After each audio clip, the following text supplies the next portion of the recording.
আলহামদুলিল্লাহ আলহামদুলিল্লাহি ওয়া কাফা ওয়া সালামুন আলা ইবাদিহিল্লাযীনা ইসতাফা আম্মা বা'দু ফাআউযু বিল্লাহি মিনাশ শাইতানির রাজীম বিসমিল্লাহির রহমানির রহিম কুল হুয়াল্লাহু আহাদ আল্লাহুস সামাদ লাম ইয়ালিদ ওয়া লাম ইউলাদ ولم يكن له كفوا أحد وقال النبي صلى الله عليه وسلم بعثت لأتمم مكارم الأخلاق أو كما قال عليه الصلاة والسلام اللهم صل على محمد وعلى آل محمد كما صليت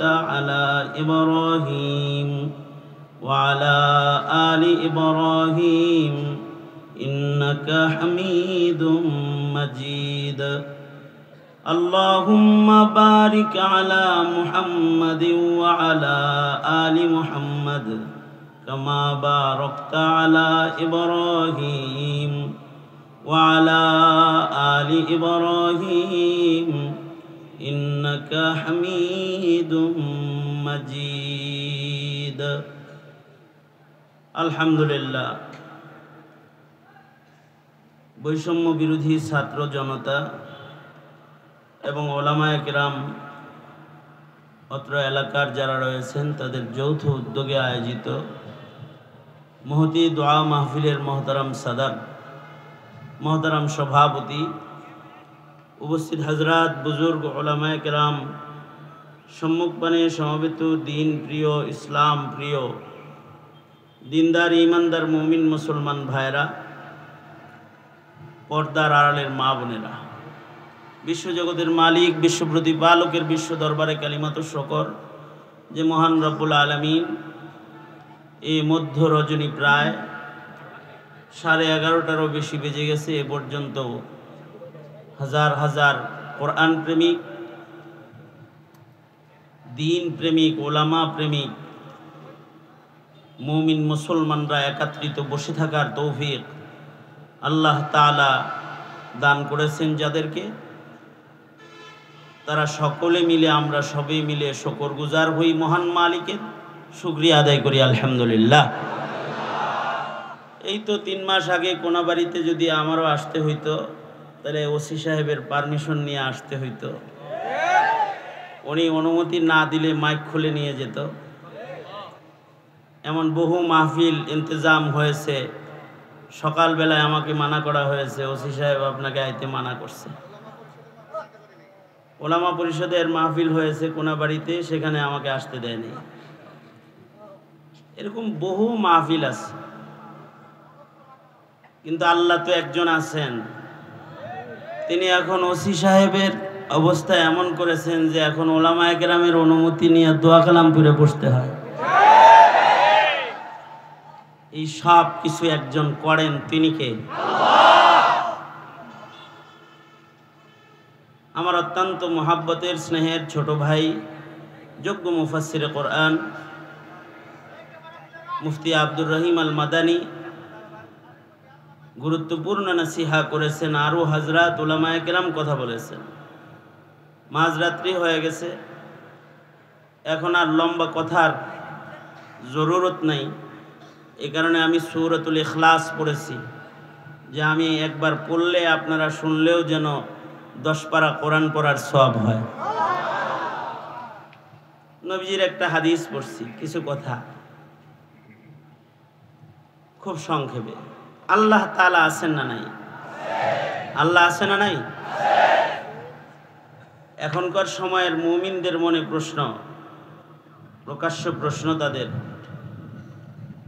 দিনহীনতা, দিনী জ্ঞানের কমজোরি মুসলমানদেরকে এমনভাবে গ্রাস করে ফেলেছে যে শিক্ষিত মানুষের প্রশ্ন হলো আল্লাহ আছে তো কোথায়, কই? এটা হলো শিক্ষিতদের প্রশ্ন।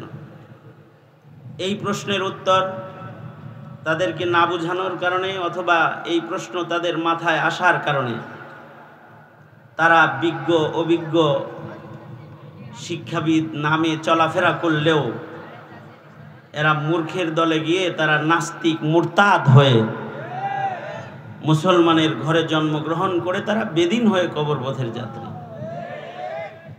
এইটার সংখ্যা এখন অনেক। আগে গ্রামে নাস্তিক ছিল এক আধটা, পুরা দেশে ছিল এক আধটা নাস্তিক মাথাচাড়া দিত। এদেশের মুসলমানরা নাস্তিকদেরকে এ দেশ থেকে তাড়ায় দিত, শেষ বেলায় তারা দাদাদের দেশে যায় পাড়ি জমাইত। এরকম হয়েছে না বারবার? এই তসলিমা নাসরিন, কবির চৌধুরী, এদের দেশ ছাড়তে হয় নাই? সালমান রুশদি, এদের দেশ ছাড়তে হয় নাই? কিন্তু এখন নাস্তিকের সংখ্যা এত যে তারা রব বিশ্বাস করে না, আল্লাহ বিশ্বাস করে না, স্রষ্টা একজন আছেন এটা বিশ্বাস করে না। এমন মানুষের সংখ্যা প্রচুর পরিমাণ মুসলমান ঘরে জন্মগ্রহণ করেছে যাদের তাওহীদের উপরে বিশ্বাস নাই, একাত্মবাদের উপরে বিশ্বাস নাই। একাত্মবাদ এর উপরে পূর্ণ বিশ্বাস ও আস্থা হাসিনারও নাই, আওয়ামী লীগের নেতাদেরও নাই, শিক্ষাবিদদের নাই, এদেশের বহু মুসলমানের নাই। যারা নামে মুসলমান তাদের একাত্মবাদের বিশ্বাস নাই। অথচ একাত্মবাদ এটা যদি কেউ খালি মুখে একবার উচ্চারণ করে, তাহলে আল্লাহর রাসূল নিজের চাচাকে বলেছেন, উহাজ্জু লাকা ইয়াউমাল কিয়ামা। উহাজ্জু মানে, ওগো চাচা, আপনি যদি একবার বলেন যে আল্লাহ ছাড়া আর কোনো ইলাহ নাই, আল্লাহ পাকের একাত্মবাদকে যদি আপনি একবার মুখে বলেন খালি, তাহলে উহাজ্জু লাক, আমি আল্লাহর সাথে ঝগড়া করব আপনাকে জান্নাতে নেওয়ার জন্য। জোরে আওয়াজ করে বলেন, আওয়াজ করে একাত্মবাদ বলেন, লা ইলাহা ইল্লাল্লাহ, লা ইলাহা ইল্লাল্লাহ, লা ইলাহা ইল্লাল্লাহ। এটা যদি একবার ইয়াকিনের সাথে, বিশ্বাসের সাথে মুখে কেউ বলে, তাহলে আল্লাহর রাসূল যদি নিজের চাচার জান্নাতে নেওয়ার জন্য আল্লাহর সাথে যুদ্ধ করবেন, ঝগড়া করবেন, এটা বলতে পারেন, আল্লাহর সাথে জোরাজোরি করবেন, কষাকষি করবেন, এটা বলতে পারেন, তাহলে আল্লাহর রাসূল কি একবার কালেমা পড়নেওয়ালা কোনো মুমিনকে দোজখে যাইতে দিবেন? আর নবীজি তো চাচাকে যেমন মহব্বত করেন, যার মুখে কালিমা আছে তাকেও তো মহব্বত করেন। মাহে রবিউল আউয়াল আপনারা খালি মহব্বত করেন তা না, নবীজিও আমাদেরকে মহব্বত করে। কিরকম মহব্বত করে? ময়দানে মাহশারে আল্লাহর রাসূল বলেন, আমি বাচ্চাওয়ালা মুরগির মতো উড়াল দিব, কোমরে কাপড় বাঁধবো আমার একটা কালিমাওয়ালা উম্মতকে জান্নাতে নেওয়ার জন্য। আশ্চর্য বিষয় হলো, না এই কালিমার উচ্চারণ আছে, না এই কালিমার শিক্ষা আছে, না কালিমার বিশ্বাস মুসলমানের ভেতরে আছে। আল্লাহর রাসূল সাল্লাল্লাহু আলাইহি ওয়াসাল্লাম নিজের চাচাকে যে মৃত্যুর আগ মুহূর্তে বললেন, একবার বলুন। একবার কয়বার? একবার বলুন, তো আমি আল্লাহর সাথে আপনাকে জান্নাতে নেওয়ার জন্য জোরাজোরি করব। কিন্তু একবার বলে নাই। যে সকল কথাগুলো বলেছে তা দিয়ে প্রমাণিত হয় যে তাওহীদের উপরে হুজুরের চাচা আবু তালিব, যিনি নবীজির অভিভাবক ছিলেন, নবীজির অভিভাবক আবু তালিবের ইন্তেকাল তাওহীদের উপরে হয় নাই, মুশরিক হিসেবে হয়েছে। সাহাবীরা জিজ্ঞাসা করেছে, মুশরিক হিসেবে তাকে আল্লাহ তাআলা কিরকম শাস্তি প্রদান করবে? আল্লাহর রাসূল বলেন, আমার চাচা তো আমার অভিভাবক, সারা জীবন আমার অভিভাবকের দায়িত্ব পালন করেছে, কিন্তু তাওহীদের উপরে পূর্ণ আস্থা বিশ্বাস না থাকার কারণে আমার চাচাকে সর্বনিম্ন যে আযাবটা আল্লাহ দিবেন সেটা হলো আগুনের জুতা পরাইয়া দিবেন। শুধু আগুনের যে জুতাটা পরাইয়া দিবেন, এইটার কারণেই আমার চাচার মগজ গড়ায় গড়ায় পড়বে। নমরুদের ঘরে জন্ম হয়েছে, নমরুদের দেশে জন্ম হয়েছে। ইব্রাহিম আলাইহিস সালাতু ওয়াস সালাম নমরুদের মন্ত্রীর ঘরে জন্মগ্রহণ করেছেন, কিন্তু নিজের পিতাকে নমরুদের মন্ত্রী হওয়ার পরে বাঁচাইতে পারেন নাই। অভাবটা কিসের? নমরুদ তো খোদা দাবিদার ছিল, তার মন্ত্রী হলো আজার। এত বড় আসন ছিল, কিন্তু একাত্মবাদের ইয়াকিন আর বিশ্বাস ছিল না। বলুন জান্নাতি না জাহান্নামী? ইব্রাহিম আলাইহিস সালাম দোয়া করছেন বাপের লেগে, আল্লাহ তাআলা ধমকি দিয়া বলছেন দোয়া করবেন না। পয়গম্বরের পিতা হওয়ার পরেও তাওহীদ যখন ঠিক নাই, অথবা নমরুদের মন্ত্রী হওয়ার পরেও তাওহীদ ঠিক নাই, জান্নাতি না জাহান্নামী? জাহান্নামী।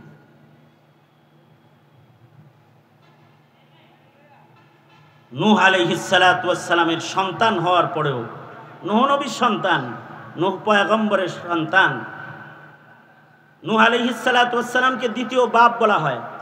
আদম আলাইহিস সালাতু ওয়াস সালাম প্রথম বাপ, দ্বিতীয় বাপ হলেন নূহ আলাইহিস সালাতু ওয়াস সালাম। কারণ ওনার মহাপ্লাবনের সময় সারা দুনিয়া পানির নিচে চলে গেছে। ওনাকে দিয়ে আল্লাহ তাআলা মানুষ না শুধু সকল প্রাণীর জীবনও রক্ষা করেছেন। নৌকায় সব জোড়া জোড়া উঠাইছিলেন। এত বড় বাবার ঘরে জন্মগ্রহণ করে সেই বাবার সন্তান দোজকে গেছে, দোজকে যাবে, জাহান্নামে। কিসের কারণে? অভাবটা কিসের বলেন? জোরে আওয়াজ করে বলেন, কিসের অভাব? সকল ক্ষমতা জনগণের না, সকল ক্ষমতা কার? আওয়াজ করে চিৎকার করে বলেন, কার? আল্লাহর। এটার উপরে বিশ্বাস যদি না থাকে, তাহলে সে নূহ আলাইহিস সালামের ঘরে জন্ম হওয়ার পরেও সে বেঈমান, দোজখে চলে যাবে সে। যত কুফরি মতবাদ আছে তাদের দাবি এই একাত্মবাদ, তারা বিশ্বাস করে না।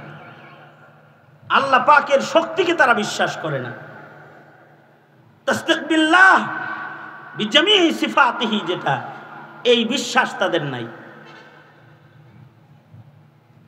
এই বিশ্বাস না থাকার কারণেই আল্লাহর সাথেও শয়তানি করে, আল্লাহ যাদেরকে ভালোবাসে তাদের সাথেও শয়তানি করে, আল্লাহর কিতাব কোরআনের সাথেও নাফরমানি আর বেঈমানি করে, বিশ্বাস না থাকার কারণে। আল্লাহ আছে না নাই? হ্যাঁ, জোরে আওয়াজ করে বলেন, আছে না নাই? কিন্তু তাকে দেখা যায় না, চর্ম চোখ দেখতেছে না।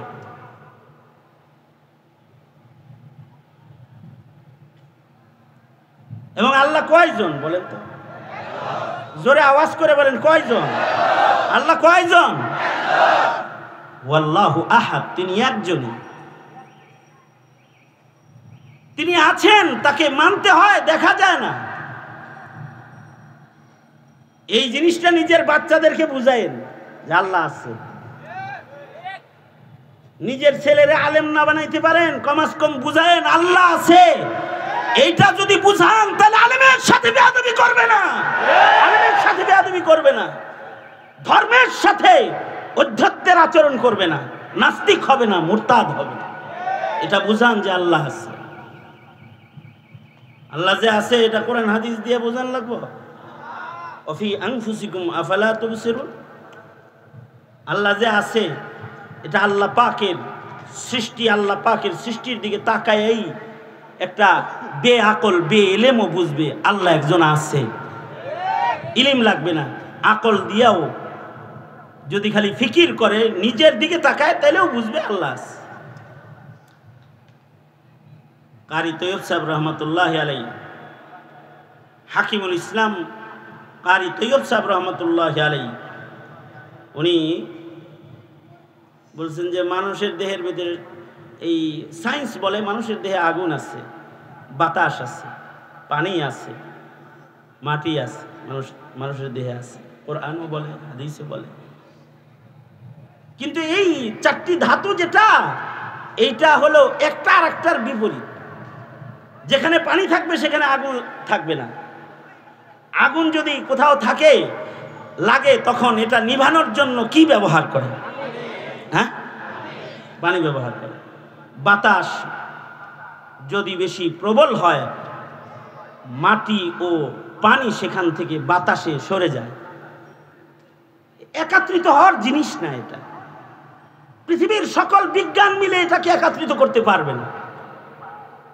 কিন্তু মানুষের দেহের ভিতরে যে চারো জিনিস একত্রিত করলেন, এটা কি তোমাদের কোনো দাদায় করেছে, কোনো নানায় করেছে? এটা কে করেছে? জোরে আওয়াজ করে বলেন, কে করলো? অফি আনফুসিকুম আফালা তুবসিরুন। একজন আছেন, তিনি কামালউদ্দিন তিমিরি রহমতুল্লাহি আলাইহি হায়াতুল হাইওয়ান কিতাব লিখেছেন। এই কিতাব কোনো প্রাণী বিজ্ঞান শেখানোর জন্য লেখেন নাই, জাতিকে এক আল্লাহ আছেন একজন এটা শেখানোর জন্য লিখেছেন। বিভিন্ন প্রাণীর বৈশিষ্ট্য লিখেছেন। এই হায়াতুল হাইওয়ানে কিতাবের মধ্যে কামালউদ্দিন তিমিরি রহমতুল্লাহি আলাইহি কবুতরের বাচ্চার কথা বলেছেন, যে কবুতরের বাচ্চার যখন জন্ম হয়, কবুতর 3 দিন পর্যন্ত তার বাচ্চার মুখে দম করতে থাকে, শ্বাস দিতে থাকে আনতে থাকে, দিতে থাকে আনতে থাকে। কয়দিন? হ্যাঁ, যার বাড়িতে কবুতর আছে টেস্ট করে দেখেন। কবুতর পালে না এখন? হ্যাঁ, বাচ্চা হওয়ার পরে মা 3 দিনের ভেতরে বাচ্চার পাশ থেকে সরে না, মুখের ভেতরে শ্বাস দিতে থাকে আর টানতে থাকে। কেন? কামালউদ্দিন তিমিরি রহমতুল্লাহ আলাইহি বলেন, কবুতরকে যে আল্লাহ বানায়, বানানোর পরে তার খাদ্যথলি যেটা, এটা এভাবে লাগানো থাকে, খাদ্যথলি খোলে না। এই খাদ্যথলি খোলার জন্য মা তার সন্তানের খাদ্যথলি খুলতে 3 দিন নিজের মুখ দিয়া সন্তানের পেটে বাতাস দিতে থাকে, টানতে থাকে, দিতে থাকে, টানতে থাকে। তো খাদ্যথলিটা খুলে যখন, তখন মা খাবার এনে সন্তানের মুখের ভেতরে প্রবেশ করায় দেয়। সুবহানাল্লাহ। আরো আস্তে করে কোন, কেউ যেন না শুনে। এবার বলুন তো, কবুতররে কোন স্কুলে পড়াইছিলেন? হ্যাঁ, কোন কলেজের ছাত্র কবুতর? কবুতর কোন শিক্ষকের কাছ থেকে এই মেডিকেল সায়েন্স পড়েছিল? যে বন্ধ খাদ্যথলির মুখ কিভাবে খুলতে হয়, ভেতরে খাবার দেওয়ার তরিকা কি, এটা কবুতরকে কোন শিক্ষাবিদে শিক্ষা দিল, কোন শিক্ষানীতিতে শিক্ষা দিল? এটাকে, এই কবুতরকে এই শিক্ষা অদৃশ্যের থেকে একজন দান করেছেন, যাকে আমি আমার চর্মচোখে দেখি না, কিন্তু তিনি আছে। তিনি কে? জোরে আওয়াজ করে বলেন, তিনি কে? কয়জন? তিনি একজন। তুইজ্জু মান তাশাউ ওয়া তুযিল্লু মান তাশাউ বিয়াদিকাল খায়র ইন্নাকা আলা কুল্লি শাইইন কাদির। সেই এক মাওলা শুধুই মাত্র কবুতরের খাদ্যথলি খুলেন না, তিনি যাকে চান তাকে ইজ্জতের আসন দান করেন, আবার যাকে চান তো মাটি দিয়ে হাইটা যেতে দেন না, পালায়া সব ছাইরা বেজ্জতির মাধ্যমে তাকে বের করে দেন। আওয়াজ করে জোরে বলেন, কে তিনি? জোরে আওয়াজ করে বলেন, তিনি কে? তিনি আল্লাহ। তিনি আছেন, তার কুদরত থেকে তাকে চেনা যায়, কিন্তু তাকে চর্মচোখে দেখা যায় না। সে মহান মালিকের নাম আল্লাহ।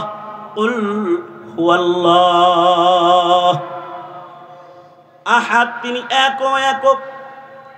এর রব যদি নিজের সন্তানকে, যদি মুসলিম ঘরে জন্মগ্রহণ করার পরে যদি রব চিনাইতে মুসলিম পিতা মাতা ব্যর্থ হয়ে যাও, যদি নিজের সন্তানকে তার রব, তার ইলাহ, তার মাওলা, তার আল্লাহ, তাকে যদি তুমি চিনাইতে অক্ষম হয়ে যাও, তাহলে নবীর চাচা হওয়ার পরেও যেমন আবু তালিব জাহান্নামে নিক্ষিপ্ত, ইব্রাহিম নবীর বাপ হওয়ার পরেও যেমন আজর দোজকে নিক্ষিপ্ত, নূহ আলাইহিস সালামের সন্তান হওয়ার পরেও তাওহীদ না বুঝার কারণে, আল্লাহ না বুঝার কারণে যেমন জাহান্নামের আগুনের ইন্ধন। তোমার সন্তান মুসলিম হওয়ার পরেও যদি তাকে আল্লাহ আল্লাহর রাসূল না চিনাও, খোদার কসম এই সন্তানকে তুমি জান্নাতে পৌঁছাইতে পারবা না। এই দেশের আলেমরা অথবা এদেশের কোরআনের মুফাসসির যারা কোরআন আলোচনা করেছে, যারা তাফসীর করে, যারা ওয়াজ করে, যারা নসিহত করে, তারা জাতিকে রব চিনানোর চেষ্টা করে, রব চিনানোর চেষ্টা করে, এক আল্লাহ চিনানোর মেহনত করে। দাওয়াত ও তাবলীগ এক নাম্বার উসুল, রব চিনো, লা ইলাহা ইল্লাল্লাহ, এটা বুঝো। এই ওয়াজ মাহফিলগুলো বন্ধ করে 17 কোটি মুসলমানের মাটিতে নাস্তিকের বাজার কায়েম করেছিল আওয়ামী লীগ, নাস্তিকের বাজার কায়েম করেছে। ওয়াজ মাহফিলে বাধা, আলেম ওলামার কথা বলতে বাধা। যারা রব চিনাবে, যারা রাসূল চিনাবে, যারা আল্লাহ চিনাবে জাতিকে, তাদের মুখ বন্ধ করে নাস্তিক আর মুরতাদ যারা তাদের বাজার কায়েম করেছিল, অনলাইন থেকে শুরু করে রাষ্ট্রীয় সম্মানের মাধ্যমে সংসদ ভবনে এরা যেন একটা কন্ট্রাক্টরি নিয়েছে, এই দেশের মুসলমানকে সব হিন্দু বানাইতে হবে, এই কন্ট্রাক্টরি নিয়েছিল।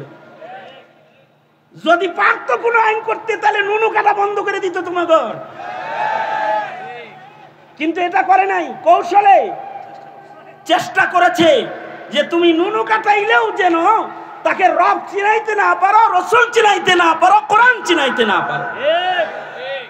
আর তোমরা যারা অবুঝ তাদেরকে বলছি, তোমরা এই চক্রান্তের ফাঁদে পড়ে কাউকে শিবির, কাউকে জামাত, কাউকে হেফাজত, কাউকে রাজাকার, কাউকে আলবদর, কাউকে জঙ্গি বলে তোমরা গালি দিয়েছিলে।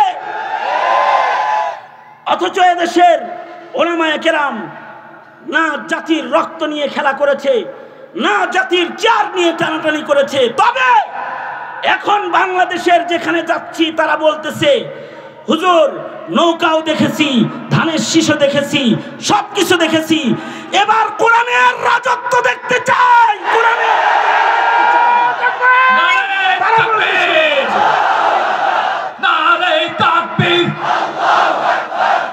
আল কোরআনের আলো, আল হাদিসের আলো।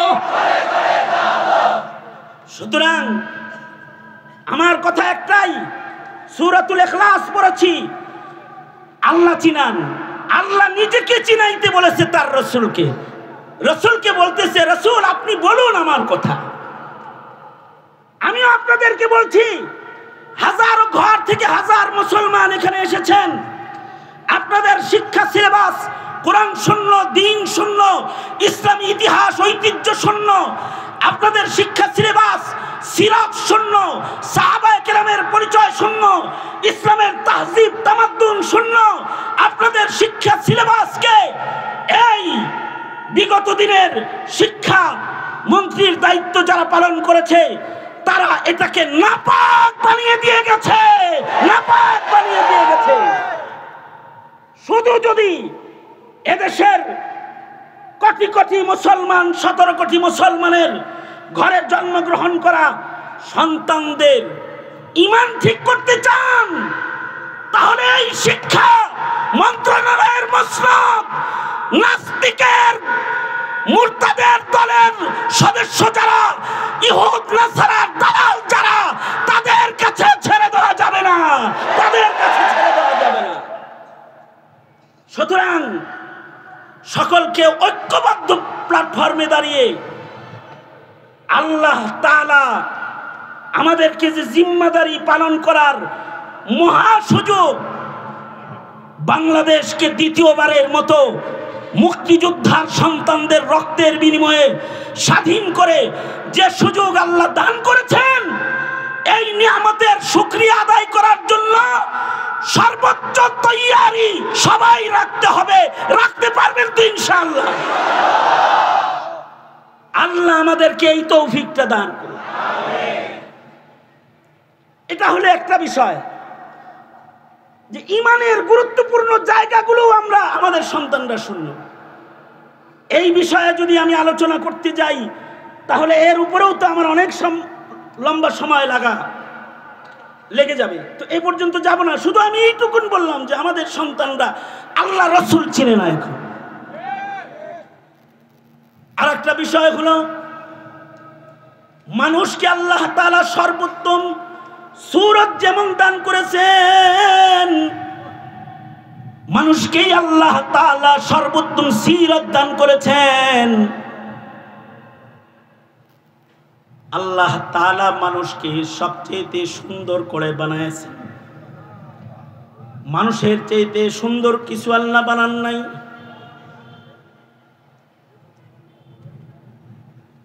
আহসানি তাকওয়িম, সর্বোচ্চ সৌন্দর্য আল্লাহ মানুষকে দান করেছেন। মানুষকে আল্লাহ তাআলা এমন সৌন্দর্য দান করেছেন, আল্লাহ তাআলা নিজেকে চর্ম চোখের দৃষ্টির সামনে আনবেন না, আড়াল রাখবেন। এটা আল্লাহ পাকের শান। তবে কাসেম নানতুবি রহমাতুল্লাহি আলাইহি বলেন, যদি আল্লাহ তাআলা কোনো আকৃতিতে চর্ম চোখওয়ালাদের সামনে দুনিয়াতে আসতেন, তাইলে আল্লাহ তাআলা মানুষের আকৃতিতেই মানুষের সামনে হাজির হতেন। তার মানে হলো মানুষের সূরতের সৌন্দর্য এত, এর চাইতে পছন্দিদা সৌন্দর্য আর নাই। খালাকাল্লাহু আদামা বিয়াদিহি, আল্লাহ নিজের হাতেই সুন্দর মানুষটাকে বানিয়েছেন। কিন্তু মানুষের এই সৌন্দর্য আসল সৌন্দর্য না, যদি না মানুষের মাঝে চারিত্রিক সৌন্দর্য না আসে। বুইসতু লিউতাম্মিমা মাকারিমাল আখলাক, আল্লাহর রাসূল বলেন, এহে আমার উম্মতেরা, এহে জাতি, আমি রাসূল তোমাদেরকে চারিত্রিক গুণাবলীর মানুষ বানাইবার জন্য আগমন করেছি। আপনার সন্তান চারিত্রিক গুণাবলী শিখবে, যাকে দিয়ে তাকে যেন চিনাইতে না পারেন, তার সিরাত যেন বলতে না পারেন। এ কারণে ইসলাম আর মুসলমানদের দুশ্মন যারা, তারা নবীর সিরাতের জায়গায় মিলাদুন নবী, জশ্নে জুলুসে ঈদে মিলাদুন নবী, মিষ্টি বিতরণ, র্যালি আর কেক হাজির করে দিয়ে আপনার সন্তানকে চারিত্রিক গুণাবলীর মানুষ হওয়া থেকে দূরে সরানোর চক্রান্ত এটে যাচ্ছে গোটা রবিউল আউয়াল ব্যাপী, গোটা রবিউল আউয়াল ব্যাপী। যেন আপনার সন্তানের সামনে আপনার নবীর আখলাক সৌন্দর্য যেন প্রস্ফুটিত হয়ে না যায়, এই চক্রান্ত করে যাচ্ছে। আর যেই উলামায়ে কেরাম নবীর সিরাত বলবে, নবীর সিরাত পড়াবে, এটা যেন পড়াইতে না পারে। সিলেবাস থেকে রাসূল সরায়া গোমাতাকে প্রবেশ করানো হয়েছে, দেবদেবী প্রবেশ করানো হয়েছে। কথা বলেন ঠিক না? ঠিক করে বলেন। ট্রান্সজেন্ডার প্রবেশ করানো হয়েছে। চারিত্রিক গুণাবলীর মানুষকে পশুর চাইতে জঘন্য বানানোর জন্য ট্রান্সজেন্ডার মতবাদ মানুষের সামনে হাজির করা হয়েছে। একদিকে আল্লাহর রাসূলের পরিচয় থেকে দূরে সরানো, আর একদিকে সিরতে ইনসান, যেটা ইনসানের পছন্দিদা আখলাক, যেটা এটার থেকে দূরে সরানোর জন্য যৌথ চক্রান্ত আমাদের এদেশে বাস্তবায়িত হচ্ছে। আমি বলবো, আগামী সরকার গঠন হবে, তোমার সন্তানকে রাসূল চিনানোর পূর্ণ প্রস্তুতির সরকার গঠন। আগামী নির্বাচন হবে, তোমার সন্তানকে আল্লাহ চিনানোর নির্বাচন। আগামী নির্বাচন হবে, তোমার সন্তানকে ইসলাম ধর্মের পরিচয় শিক্ষা দেবার নির্বাচন।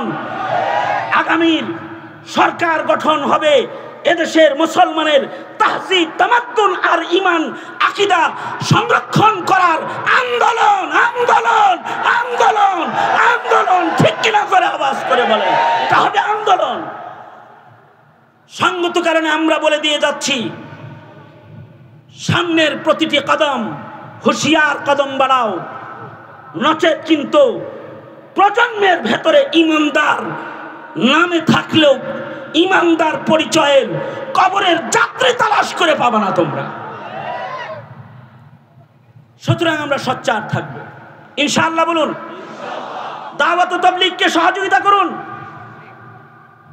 ইসলামের নামে যারা রাজনীতির ময়দানে কাজ করে তাদেরকে সহযোগিতা করুন, ঐক্যের প্ল্যাটফর্মে আসুন এবং এই দেশে কোরআনের রাজ কায়েম করে 17 কোটি মুসলমানের ঈমান, ইসলাম, তাহজিব, তামাদ্দুন গঠন করার দায়িত্ব ভূমিকায় অবতীর্ণ হন। এটা সময়ের দাবিতে পরিণত হয়েছে। আমি ধন্যবাদ জানাই ওই সকল বৈষম্য বিরোধী ছাত্র আন্দোলনের ছেলেদেরকে যারা এই কোনাবাড়ির মাটিতে মাহফিলের ইন্তজাম করেছে। এই কাশিমপুর কারাগারে যখন আমি ছিলাম, কারাগারের কারারক্ষীরা এখানে আসছে বয়ান শুনতে। আমি তো 6 মাস বসে ঘুমাইছি। লেট কার সোনা হারাম থা, সোজা শুয়ে থাকা আমার জন্য হারাম ছিল 6 মাস। কারণ আমার এই হাত দিয়ে পিক পড়তো।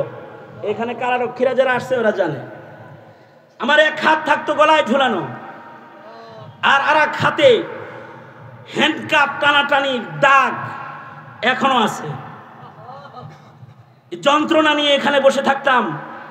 আর তখন ভাবতাম আমার সবচেয়ে পড়োশি বন্ধুরা এ কোনাবাড়ি কাশিমপুর এলাকায়, আমি কোনো মাহফিলে গেলে তারা আমার বয়ান শুনতে যেত। আজকে আমি এখানে বন্দি আছি, বয়ানের আওয়াজ মাইকে যায়, জেলখানায় বসে বসে কান পেতে থাকি কে বয়ান করতেছে। এটি শুধু আমার অবস্থা নয়, এটি শাইখুল হাদিস ইবনে শাইখুল হাদিস মামুনুল হক আল্লামা জুনায়েদ বাবুনগরী থেকে শুরু করে জুনায়েদ বাবুনগরীর সৈনিক যারা রয়েছে এদের সকলকে এই কঠিন সময়ে জেলখানায় বছরের পর বছর সময় কাটাতে হয়েছে বন্দি সেলের ভেতরে। কারারক্ষীরা আমাদের সাথে কথা বলা না যায় ছিল। এই জেলখানায় কত খুনি থাকে,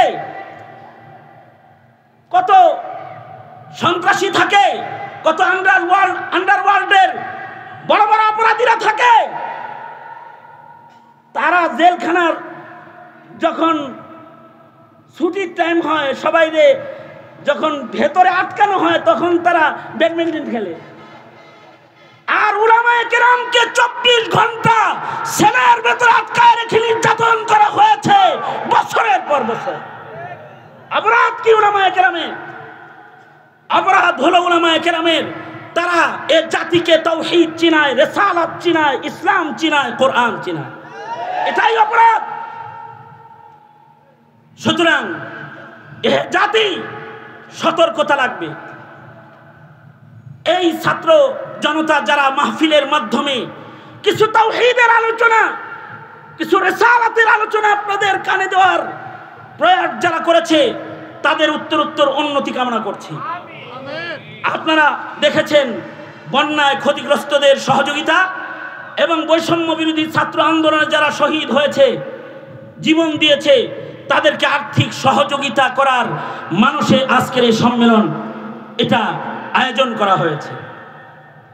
তাই ওদের সাথে একাত্মতা ঘোষণা করে আমি দুয়ার পূর্বে আপনাদের কাছে একটু ব্যাগ ভলেন্টিয়ার পাঠাইতে চাই।